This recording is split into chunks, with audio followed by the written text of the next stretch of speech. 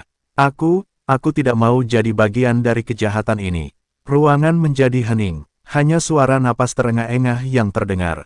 Bukti yang dibawa Vivi adalah pukulan telak bagi Tuan Edward dan Kaisen. Ini bukan lagi soal kompetensi atau kepemilikan saham, tapi soal kejahatan. Morgan mengambil flash drive itu, tatapannya bertemu dengan Vivi. Terima kasih, Vivi. Kau telah membuat pilihan yang benar.